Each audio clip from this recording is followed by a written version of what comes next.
Kitchen. இன்னைக்கு நம்ம ஒரு நல்ல புளிப்பு இனிப்பு காரம் எல்லாம் இருக்கிற ஒரு மாங்காய் பச்சடி செய்ய போகிறோம். அதுக்கு நான் வந்து ஒரு ஒட்டு மாங்காய் எடுத்திருக்கேன்.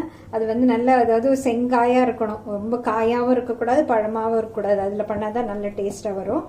நான் வந்து இன்னைக்கு குக்கர்லேயே தாளிச்சிட போகிறேன். ரொம்ப ஈஸி மெத்தடு. அதுக்கு நான் ஒரு 2 ஸ்பூன் எண்ணெய் ஊற்றிக்கிறேன்.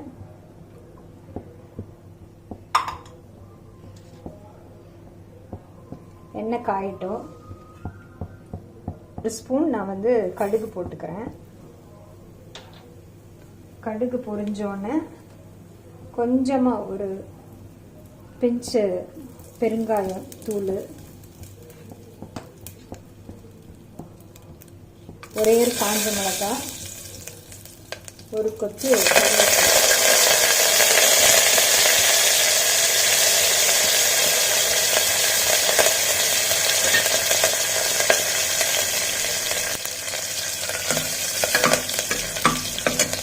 இதில் இப்போ நம்ம கட் பண்ணி வச்சுருக்க மாங்காவை சேர்த்துடலாம். மாங்காய் பாருங்கள், இது மாதிரி எல்லோயிஷாக இருந்தால் நல்ல டேஸ்ட்டாக இருக்கும் பச்சடி. அதனால் அது மாதிரி எடுத்துருக்கேன் நான். ஒரு மாங்காய் ஃபுல்லாக சின்ன சின்ன பீசஸாக கட் பண்ணி வச்சுருக்கேன். அதை சேர்த்துக்கலாம். சேர்த்துட்டு நல்ல ஒரு வதக்கிக்கலாம்.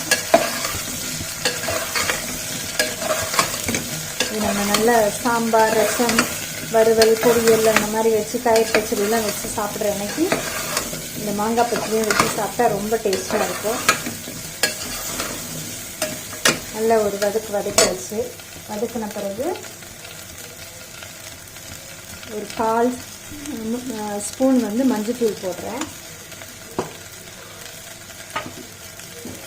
ஒரு 1.5 ஸ்பூன் வந்து மிளகாத்தூள் வந்து இது தனியாகவும் மிளகாவும் சேர்த்து அரைச்சது.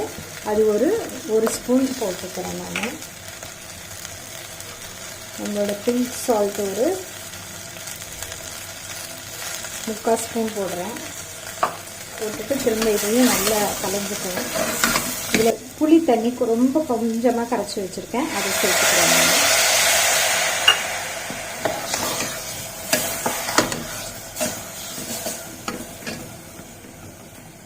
கலந்துட்டு ரெடியாக நான் இது என்னன்னாக்கா தூள் வெல்லம் கிடச்சிது, அதே வாங்கியிருக்கேன். அது வந்து இந்த கப்பால் நான் வந்து ஒரு 3/4 கப் எடுத்திருக்கேன். அதையும் சேர்த்துக்கலாம். இதில் மண் எதுவுமே இருக்காது. அதனால் நான் அப்படியே டைரெக்டாக சேர்த்துக்கிறேன். நல்லா கலந்துடலாம். பாருங்கள், இப்பயே நல்ல ஒரு கலர்ஃபுல்லாக இருக்குது. அந்த வெல்லம் வந்து இந்த தண்ணியிலே புளி தண்ணியிலே நல்லா உடனே கரைஞ்சிருச்சு தூள் வெல்லம்ன்றதுனால. நம்மளுடைய போட வேண்டிய இன்க்ரீடியன்ட்ஸ் அவ்வளோதான் இதில்.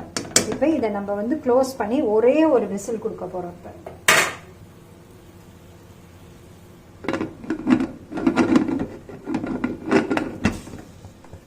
இப்போ நம்மளோட குக்கர் ஸ்டீம் போயிடுச்சு. திறந்து பார்க்கலாம். சூப்பர், நல்லா வெந்துருச்சு. எப்போதும் மாங்காய் பச்சடி செய்யும் போது குக்கர்லேயே பண்ணுங்கள். நான் திரும்ப அடுப்பு பற்ற வச்சுருக்கேன். இதில் இப்போ நான் ஒரு சின்ன பிஞ்சு வந்து ஏலக்காய் தூள் போடுறேன். ஏலக்காவும் சுகரும் அப்படி நுணுக்கி வச்சுக்குவேன், அது போட்டிருக்கேன். ஃபைனல் டச் கொடுக்கறதுக்கு ஒரு 2 ஸ்பூன் நெய் ஊற்றிக்கலாம். ரொம்ப டேஸ்ட்டாக இருக்கும்.